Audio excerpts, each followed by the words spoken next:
like to bring out Vanessa, who wanted to announce the next panel that is called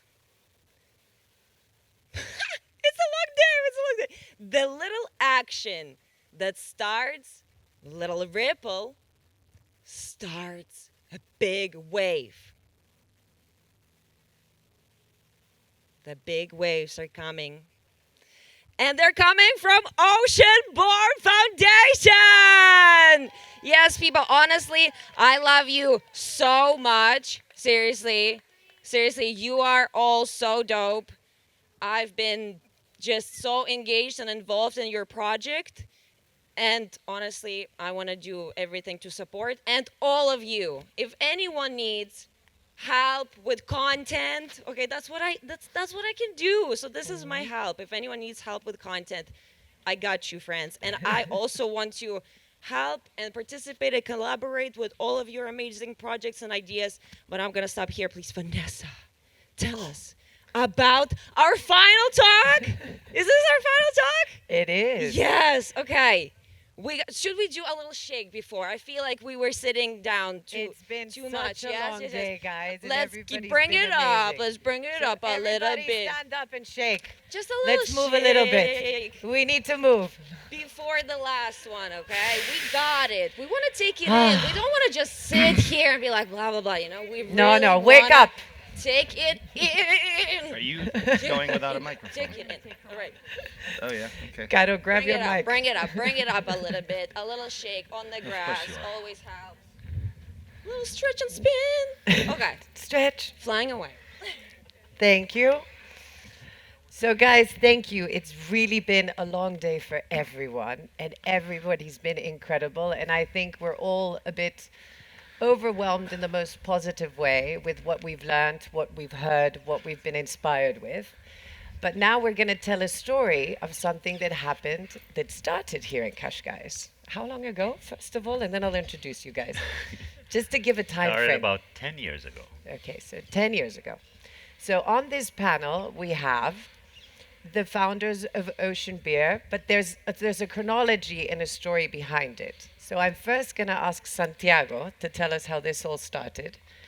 And, you know, a few surfers, friends, loving the ocean, and I'm not going to hand it over to you. Yeah, and it started the way all good things should start, which was after surfing in Guincho. And I mean, I am not a good surfer, I have to say. I struggle, and I came to surf late in my life. Joao was one of the first guys that took me in the water, and it was a scary experience. And one evening in Guincho, it was dark. We had surfed until there was no more light, and we were having a beer. And we just thought that it would be nice to be able to kind of drink a beer that was a good beer, and it wouldn't spoil anything, if you want. And it was a little bit down to in the world we do a lot of things, and having a beer after surf is important for me. And you can either stop drinking after surf, or you can do something which is good to drink after surf. And we started very small with making a craft beer from natural ingredients, and get it distributed by small surf schools that had vans already. And then that was a little bit of a disaster because we didn't know how to make beer. So it took us a year and a half to make a decent beer that anybody could drink.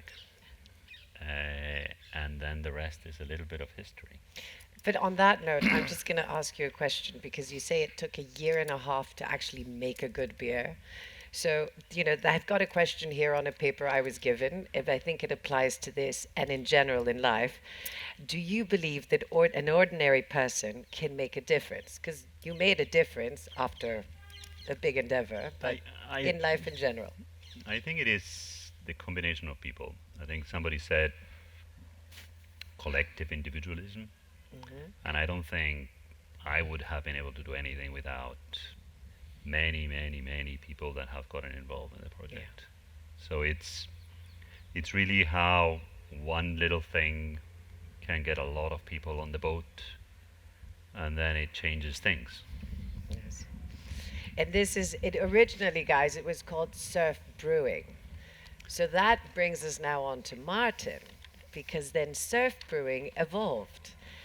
So can you tell us the story of how the transition to Ocean Born coming to be, and also then the change of the name from. Yeah, so I think Santiago and his surfer friends here in Portugal,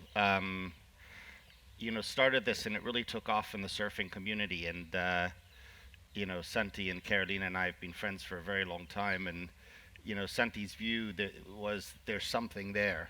Um, and it was really, to us, there was two fundamental areas of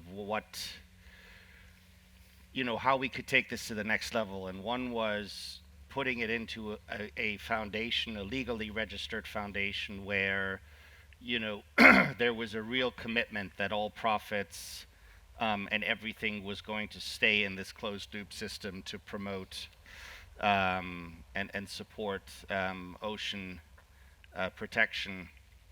And the second was, and this goes back to a number of comments that were made, especially also Joao earlier. Surfers are naturally attuned to the issues of the ocean, but if we want to do something that makes a real difference, it's bringing in the people that aren't naturally attuned to that and really broadening the appeal of what you're doing to so that you are going well beyond preaching to the converted, and really bringing in that next group of people who could be interested and who could have a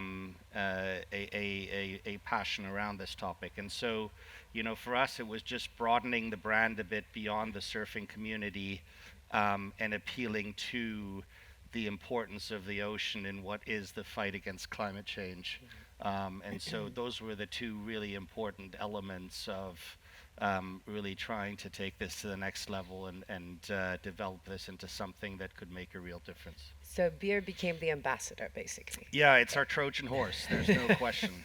Not. Look, I mean, it goes back to what a lot of people have said today is people are sick and tired about being told that we're all going to go extinct and that we're all going to die, right? Mhm. There is a reality out there. The scientists have spoken.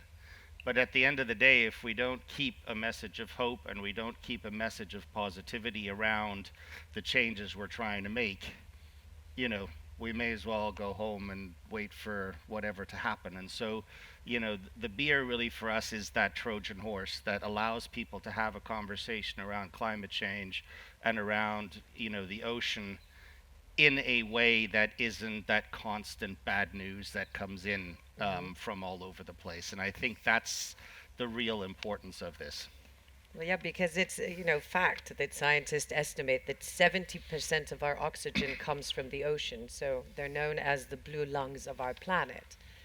So with that, then you've got the what is the key to the success and growth? So you've got the Trojan horse, but what do you think has been the key to the success and growth of the foundation? I think there's a number of elements. One is, the foundation exists to increase the pot of money going to climate change. And so, for us, it's not about relying on donations from others, donations Hmm. that people would give to others anyway. It's around starting a number of commercial ventures from which 100% of the profits then derive into what we're doing. And I think that's one important part. So we're not trying to cannibalize anything. We're really trying to bring additional funds to the fight against climate change, funds that otherwise wouldn't have come to this cause. The other thing that's really important in what we do is we don't have our own projects. We donate everything that we make in the foundation to other people's projects. There's a huge amount of people out there who are already doing fantastic things.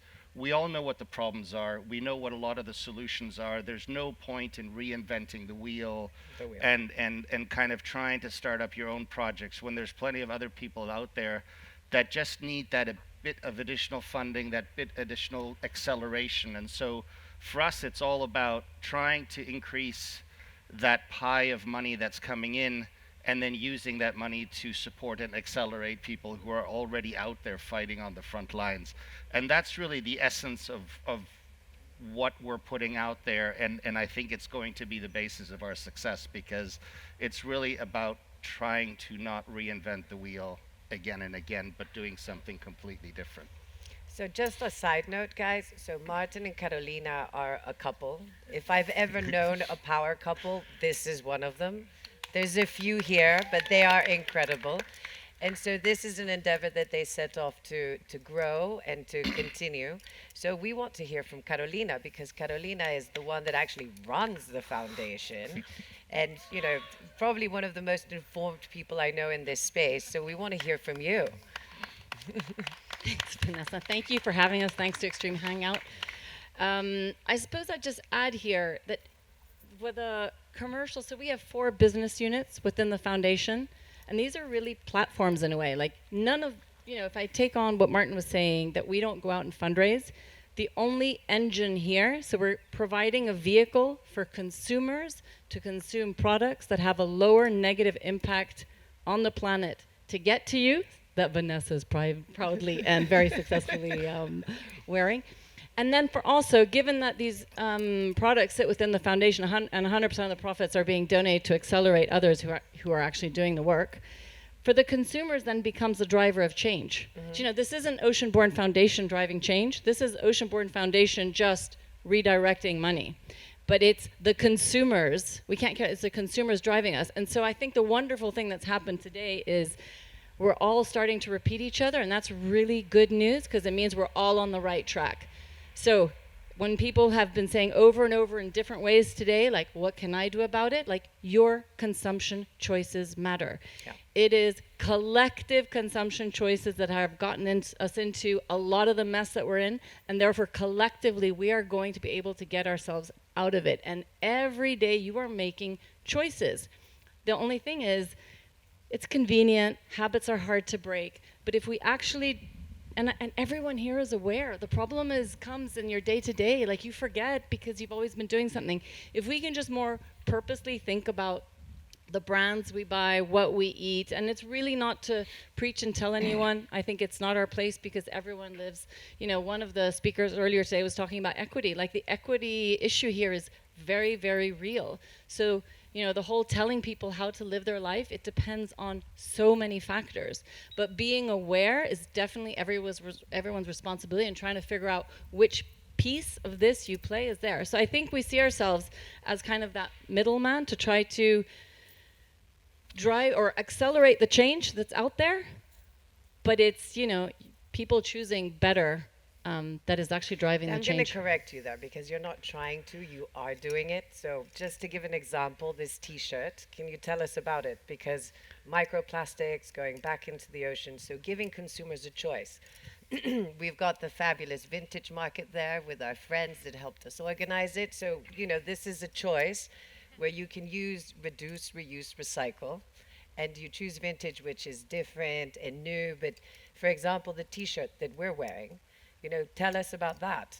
Dye-free, what happens when we wash our stuff? That simple, a simple action everybody does almost every day at home. So I guess my biggest message there is stop buying synthetic fabrics. I mean, that if you want one thing, like, get onto cotton as the most basic of choices. Anything under cotton really shouldn't figure anymore, unless you're buying secondhand. Then, obviously we need to take everything to its end of life. But anything that isn't at the most basic level, cotton, some sort of organic fabric, we really shouldn't be buying it, because what we forget is every time you stick that into the washing machine, those are microfibers coming out. It's plastic. Plastic is fossil fuel. Remember, plastics is also, we need to stop talking about as a singular thing. Plastics is plural. There is no one plastics. It is made up of a lot of different toxic compounds. And all you're doing when you wash it is that you're breaking up into something that is so small, it enters the waterway directly, and you can no longer scoop that out of the ocean once it gets in there. So I would say, if you're talking about clothing, I mean, fashion is one of the most polluting industries on the planet, it is really hard to change because it is cheap and convenient, but that's the one thing that has to go. So I think thrifting has to come back. And by the way, we used to do this. Our grandmothers used to take us to flea markets. They were fun, and it was so exciting to find that one thing with a story. But if you can't do that, or if you don't have the time, or it's you don't like it, or whatever it is, then just get off all the synthetic stuff. And I mean, all of it.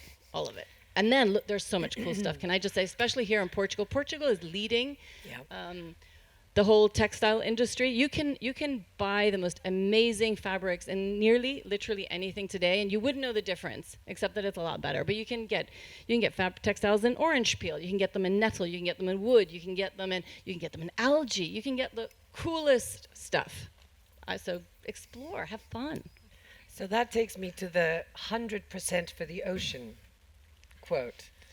Explain that, because I think this leads up to that. It does. And I guess the title of the panel was From Ripple to Wave. Yep. So I would just like to say, or maybe I should just mention them for that. Like, this started as a ripple. If we're going to take this sort of analogy in our lovely surfer communities here, and we're by the beach. So, 3 friends walk into a bar. I mean, it sounds like a joke, but it's true. So 3 friends walked into a bar. I think it was a Spaniard, a Portuguese, and a South African, literally. And they come up with an IPA recipe, that surf brewing that starts cleaning up the beaches around surfing communities in Portugal, right? That today has grown into 4 references of beer called Ocean Beer. It's grown into a lifestyle brand for clothing called Oceanborn Lifestyle, which is a total contradiction in terms, but it's basically clothing you can wear that's anti-fast fashion and trying to tell you a story. It's grown into a B2B, which is around uniforms. So if you think about, we work a lot with hospitality thanks to Ocean Beer, but, where is a lot of the impact? Like, everybody that's wearing uniforms, they tend to be synthetics. Every employee has 3 to 5 of every piece, and because it's kind of crappy stuff, every 6 to 12 months, you're throwing that away. Where is all that going? You've seen the images of these landfills of textiles. Like, that's a huge thing. So we've got a textile, so we do uniforms in a sustainable way. We've also got an investment arm, because if anyone thinks we're going to get enough money going into saving this without the help of the private sector, like, it's not going to happen. So we also have an investment arm that is looking after the innovation of the future and really trying to subsidize and drive that as well. And so if you think of this, not subsidize. invest in. Well, yeah. I think you're kind of, which future are you subsidizing by the choices you make every day? We invest in them. Yes. But, okay. Yeah. Semantics. So to the ripple, what started off as 3, yeah, so it's my husband, obviously. They're a married couple. So what starts off as 3 friends, Would you rather invest or subsidize, my friend? what starts off as 3 friends with the beer, right now, thanks to the consumers that are choosing one of these 4 business units, we have donated over 400,000 euros and invested, I think we're at 1.1 million. Yeah. But this is, like, it's not us. This is you guys making these choices. So for anyone who thinks that it doesn't matter, that you can't make a difference, it does, because it's adding up. And I think that's the message. And I always have to just add in here, I love the African proverb. I've worked a lot in sub-Saharan Africa, and they always said, anyone who thinks that small things can't make a difference hasn't slept with a mosquito. Yeah. And I think, And how do you choose these projects? I'm curious to know the ones that you support and also the companies or the projects that you invest in. So the 3 of us, we have a finance and economics background, so we aren't scientists. And so I think it was really important. We realized very early on, like, we need to get up on the science. We have chosen to go, there are 15 scientists led by Carlos Duarte who have identified the recovery wedges, what we call the ocean recovery wedges. So there are these specific, very specific wedges that we need to target if we are going to bring the ocean back to health. And I might just plug here, like, the word conservation, like, it's kind of got to move on from that. Like, we're way beyond conserving. We need to regenerate, we need to restore, we need to protect. Like, those are the new words that we need to be using. And we need all 6, they're all linked, and we need to be targeting all of them. So everything we look at, it has to enter one of these 6 recovery wedges for the ocean. I should have added we work on the ocean space, if that wasn't obvious, as 25% of the solution to climate change. So they first have to tick that. Then if you can have spillover effects and you can tick more than one of those, that's obviously fantastic. We try to stay close to projects and investments so that we can actually track them for impact. What we don't want to do is take things far, far away that we lose control, or we need to be flying over to Australia every quarter to figure out what's going on. Like, that's not right either. We also consider ourselves, we're very, very small. I mean, we'll only be as big as consumers will make us, I suppose. But we also feel it's important to, given our size, like we need to come with more than just capital. Like, it isn't just about funding, it is about so many other things. So we also try to find projects or initiatives where we feel we can add more things. And that can depend on, you know, it's very different if you're working with people that are running campaigns, or if you're working with scientists doing research, or if you're working with, by the way, kelp. We're super into seaweed. Like, this is fantastic. But trying to see what can we bring to the table and can we really have an impact, both qualitatively and quantitatively. So the term blue planet, you know, this is, you know, the message of Blue Planet. Can you just define that before I ask how it guides all of you? So I think the Blue Planet is a wonderful way to, I don't know if Toby is still here, but Actually, he's in the blue of the planet He's at in the the moment. blue He's of the gone planet. for a Well, I- swim before he joins us back. I think that that's wonderful. I think, you know, there is a very big role here to play for storytellers. And I think, you know, there have been so many amazing speakers today, but you all have to admit that when you see those images in places where we don't get to, I mean, if you're not moved, I mean, these are the people that really bring it to us. And that first image that was ever taken from space when they turned around, and I forget his name now, that first image of Earth that you've all seen, and when you really realize, because we call it planet Earth, but it is the blue planet, I think the term blue planet, it just sort of puts us in perspective. Like, this little planet is incredible. I mean, we have been spending centuries imagining and decades, like, putting all sorts of technology out there in space, trying to find anything like it. There is nothing we know of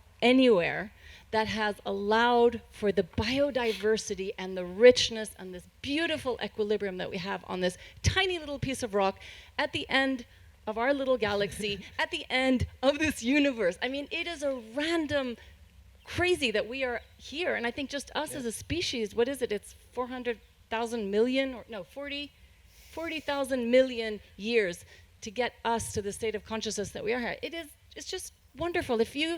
If that isn't worth saving, like, I honestly don't know what is. And I think that term blue planet it's remembering that where there is no blue without green. This is Sylvia Earle. You know, we all know, no water, no life. And what we have here is an abundance of water. This is the 71% of the Earth's surface is water. 99% of the habitable space here is in the water. Most of the species are in the water. It feeds us. 70% of our oxygen. Our oxygen. I mean, I don't know. Like, if this doesn't excite all of you, I don't think anything else will. And so, from all the doom and gloom and, oh my God, and the stats are bad and the science is bad, like, this is the one that is worth fighting for. And humans are resilient and we can get used to it. And we're not doing it, but we can. And that's got to be incredibly exciting for all of us. So I'm going to take it back to earlier, which is, you know, what you're saying, the doom and gloom. I think what I can summarize from the entire day is hope. Really hope, from the young speakers to the attendants, to the attention, to the intentions. And that hope, I think, now right here in the Paula Rego Museum, you know, we're in Cascais, ocean beer is coming home.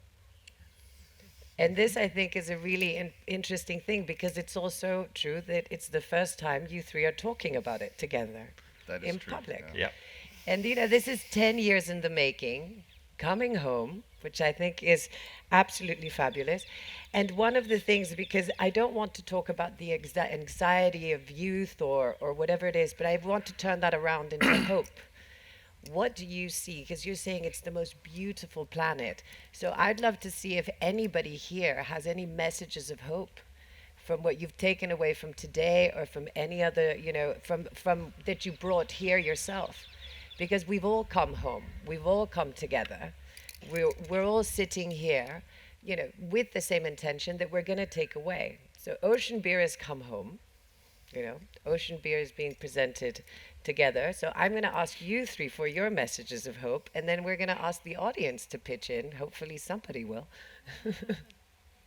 I think it was interesting. We were at UN Climate Week a few weeks ago, and if you look at where the ocean is on the agenda today versus where it was 10 years ago, I think it's really important to compare how far we've come as an inspiration and a source for that hope. And, there's a good friend of ours who summed it up this way, and I think it's quite a beautiful analogy, which is fighting climate change is like counting to infinity. If you focus on the target, you can get very disheartened, but if you look back at how far you've counted, it's actually incredible how far we've come. And I think, we just need to keep counting and we need to keep looking back and see how far we've come. Because how far we've come is an indication of how far we can go. And, don't get disheartened by having to get to infinity. Just keep counting because every day we're making a difference and every day we're taking another step forward. And that's the important piece. The ripple in the wave. Santi? Can't say it better. As you can tell, my friend Santiago is a man of many words. Caro? Well, hope, I think it comes from, gosh, hope is everywhere, literally. And just, you just need to see it. But I cannot stress enough, you need to act on it. I feel like there's a lot of hope out there. There's a lot of awareness out there. There's a lot of information out there. There are incredible people working every day. But we need to start acting. We need to start helping. And if I can just add, there was a lot of talk around politicians and policies. And I loved one of the Colombian speakers. She was saying, yes, I kind of feel like I'm moving into the political space. And I don't know if any of you were following a little bit to Martin's point at the UN General Assembly 2 weeks ago, the High Seas Treaty was signed. And as country by country was coming up. By the way, so the first big treaty to come out of the UN in over a decade was in the ocean space. Ocean, because everybody is realizing that we need the ocean to solve the climate, right? So this is going mainstream. So that is massive, actually. But at one point, if you were listening to the ministers or heads of state as they were coming up to speak, the Minister of Environment for Germany stood up and said, I'm an activist and a politician. And I think this is a little bit to your point over there. Like, we need to stop the us and them as well. Like, you can be both. You can be more. You can play a lot of different roles. We just have to work together, and we can blur these lines. And the more that we start blurring these lines, like, the better I think we're going to be. So to the whole politics things, courage. Ask a bazillion questions. It's not good enough anymore just to go out and vote. You need to be talking to your community. Joanna this morning, she seems super approachable. If you're living in Cascais, you should be talking to her every day. Hey, I want this. My rubbish didn't get picked up. Hey, what are we doing for the future over there? Like, politicians today also, they're not this other species. They need us to push them so they can have the courage to implement. If they feel that we're behind them, they will make the change. There are so many. I know we might have a lot of crappy leaders at the top, but you forget there's an entire people of civil society underneath that is the machine that makes our countries run, and they need courage to move, and they will have courage if they feel that the voters are behind them. So even before the election comes up, you need to be asking the questions. It'll be really boring, but it gets fun because it becomes a game. You get the same answer one time, two, three, four, but there'll be that day where you get a different answer, and you'll be like, it's starting to move. And that's, again, the ripple effect, because if we're all asking those questions, this is going to move quick. Yeah. So anybody in the audience, guys? Amit. So I want to add to what you said because, and Andy mentioned that earlier, which you referenced the othering, right? Like us and them. I don't think there's anyone on the capital side or anyone running large companies going, let me find ways to be worse to the environment, right? What they're driven by is financial incentive. And I think that if financial incentive comes to companies by doing things that certainly this crowd is more aligned to, then they will do that, right? And it goes back, Caro, to your point that the more we're involved, the more we see that movement, the more we see consumption change in the direction of this beer, for example.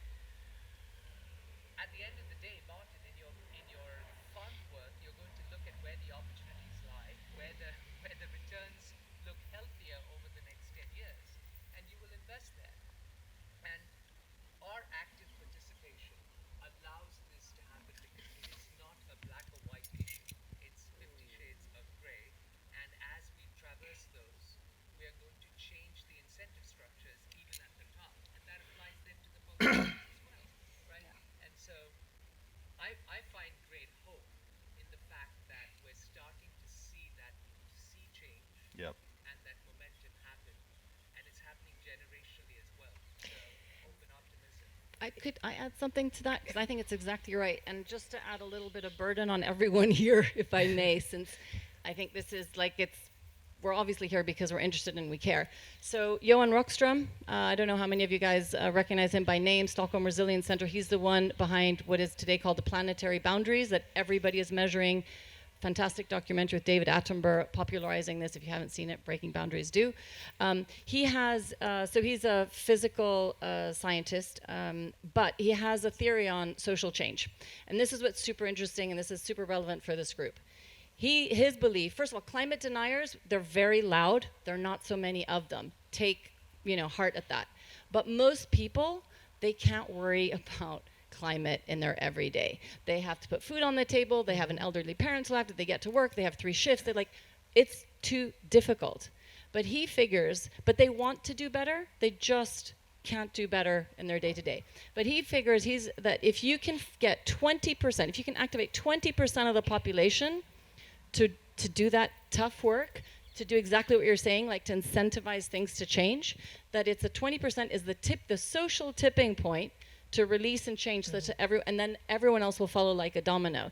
So you don't have to worry about the entire population out there. We just need to get 20% of the population to flip. And so if we can target that 20, if we can be part of that 20% that are out there really driving that change, everybody else will be we'll follow. So I'm going to tell you a story. Years ago, I was at a board meeting for an NGO, and it was really interesting because someone very important in the denim industry was speaking, and we were talking about consumer behavior change, and he said, well, what if nobody on earth for a week bought a pair of jeans? What would happen? And we're like, we don't know. And he said, nothing. But if nobody bought a pair of jeans, within 2 weeks, they'll be raising an eyebrow and trying to figure out what was going on. Within a month, the industry would have collapsed. And this is what consumer behavior can do. And this is what collective power does as well. The ripple and the wave. Yep. Things are changing, things are growing. We've got a lot of hope in everybody here and the younger generation coming, and hope coming from Joao, because he's raised his hand. Can we get him a microphone? Thank you. Congratulations on the project. It's really amazing to have seen. You were there at the beginning. I really was, and I was one of the problems with distribution, so my apologies. I wasn't as efficient as I might have or should have been, but a lot of friends really enjoyed the beer, and it was all used. There was definitely nothing. So, anyways, but one important point that I was, this issue of the 20%, and business certification is something that we're really looking into in certain locations, and locations where we're putting our energy into hope zones. And this 20%, or do you believe in 1% for the planet? B Corp, is that too much? Biosphere. There's, thank God, also a business case to business certification in itself, but is this something, because we've looked at it very closely and it looks extremely interesting, but I just wanted to hear your thoughts on that. You mean in general or for you? Well, I think in general, and how can local communities or small, maybe let's put it this way, how can smaller businesses adapt it? Because I think bigger businesses have already proven that it's possible, but the small restaurant, the hostel, the small hotel. So we were kind of pitching this in terms of it being important for the Ediseta World Surfing Reserve. And there's some resistance, some maybe, to Martin's point, some acceleration resistance maybe. But do you guys look at this? I mean, in your own operations, are you certified by an entity that you really look to for support? Yeah. So the question we get asked the most if we are B Corp is the Ocean B or B Corp. The problem with that is that you need to be a company, registered company, and we're registered as a foundation. So the reason we registered as a foundation was to try to really tie our hands so we wouldn't be greenwashing or blue washing. It's quite strict what you can and can't do under different various charity laws. But it's true that then B Corp certification took off and everyone's like, are you B Corp? And you're like, no. But what we are working on is because they're now setting up a sort of, so we won't be B Corp, but they will set up for not-for-profits like ourselves. They're going to set up sort of rules that you can then adhere to. And you won't be certified as such, but you will be aligned with. On the investment side, we are going for Article 9, which is the most stringent rules that you can on impact investing under the European Union rules. I mean, that is super, talk about certified. So that's a big one there. Um, Certifications. Oh, the 1% you asked. So we didn't do the 1% of revenues, which I think is fantastic if you're a business, but we're kind of the 100% of all the profits. Of course, if you anybody who understands how an income statement work, you can play with that. But I think hopefully you can ask a lot of questions and you can trust us and you can see that actually we try to keep as lean as possible. We're well run, and that the money is going where it's supposed to be going. But Yeah, I that's think huh? if I can add to that, the way I mean, we live in a capitalist world, and the way we run the business is the owner of the business is the ocean, and we report to the ocean. And if the ocean was sitting here with us, hopefully they will be criticizing what we do and improving a little bit what we do. We try to do the best we can, but every single decision of the whole business is run as if our sole shareholder was the ocean. And I think there is room for kind of ocean conservation, for living in the earth within a capitalist society. We just need to make sure that the ownership of these capitalist societies, not only in pension funds and in a complex system of interested politicians, but it's mostly you can have the ocean be a shareholder, you can have the earth be a shareholder, like Patagonia just did, giving the whole business to the earth. And that involves giving all of the profits for ocean restoration, conservation, protection, etc., and also making products that are good for the earth and that offer the consumers that want to go surf and have a beer the ability to have a beer that doesn't damage anything, where all of the carbon footprint is offset, etc., etc. And this is the spirit with which we set the foundation. But Joao, it's a tricky one because most of the certification out there is for profit, and that brings with it an inherent conflict of interest. And I could talk hours about this. Whether fish or tuna that's designated dolphin friendly, or organic or fair trade, or all of it. That's a whole long conversation over a beer onto its own. I think from our perspective, and this goes a lot to what Santiago and Carolina said before, the key first part was starting, the first starting point for us that was key was constituting everything as a foundation. That means there's no shares, it means there's no dividends, it means there's no equity value, and in the statutes of our foundation as well, which is public record, we're also not allowed to take a salary or any remuneration, the three of us. So the only people who receive a salary in our foundation are the employees, which is where Carolina was coming in with this whole kind of P&L. You can always play with it and pay yourself a big salary, and then there's not a lot of profit to give away. We've also taken out that, but so that's kind of the first certification for us, is, if you will, is that we're a foundation under Spanish law with statutes that are public and out there for the public to see. And then you get into this whole murky world of certifications below that, and what, for profit, and who are you paying to certify what. So I'll give you an example.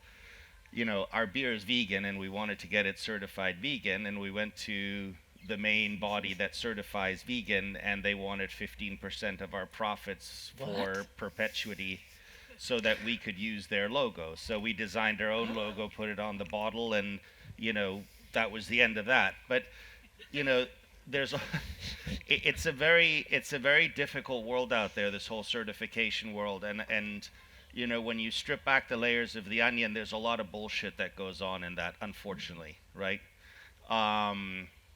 And so, it's really important that I think when we do look at certification, that we look at doing it properly, and that we get through that murkiness. One of the nice things, and I will compliment politicians for once, the EU is at the absolute forefront of certifying impact investing, and they've done a phenomenal job. It is a very stringent set of regulations that we as an investment fund, which is one of our four arms, have to abide by. There's a lot of reporting, a lot of very clear standards by which we need to operate, and all of the impact investment funds in Europe have fallen into line. You know, you can argue whether it's gone too far or not, but on these types of things, you know, if you're going to designate yourself an impact fund, which means that you are making an investment not just for a financial return, but for an impact return, you need to be able to define, measure, certify, and report that impact. And if you can't do that, you're not an impact fund. And the EU has done a phenomenal job at actually putting that framework in place. And you know, and so from that perspective, there is a certification system that has nothing to do with profitability. There's no conflict of interest. It's a public body that has done this.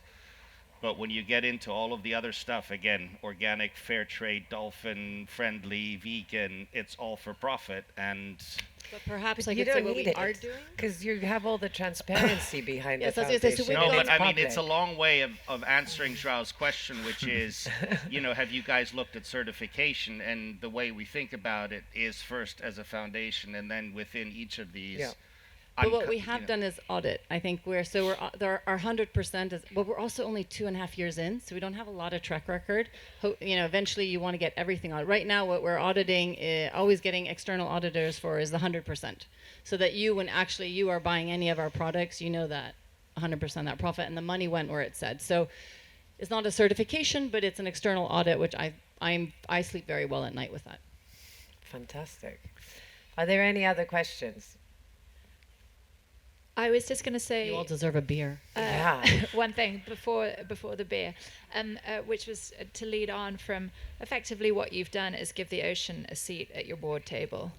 Correct. And if there was a takeaway for everybody in the room, perhaps, and whether it's the ocean or whether it's nature, but perhaps shift those board chairs along a bit, pull in another one, and give nature a seat at your board table. And I don't know whether you lead a company or whether you work for a company, but or indeed you can offer the same idea to your local council or political leaders. But it is way beyond time for nature to have a seat at every board table. Well said. So Goodness, thank you Amber, for that. That's beautiful. We're taking that. Well said. So, guys, we've got just a little bit left. The icing on the cake is the next speaker. And after her, we're going to have Blue Hour. And we're going to toast to a beautiful day with Ocean Beer. But first, I want to thank you guys for Thank you. sharing the story, bringing Ocean Beer home to Cascais. And It took a sharing it with Mexican us. to bring it home. Yeah, I'm it just took a gonna say. Mexican living in Portugal to bring it home. Thank you. Thank you, and I'd love to welcome Joanna, and thank you guys for your time and the Thank you. story. Gracias.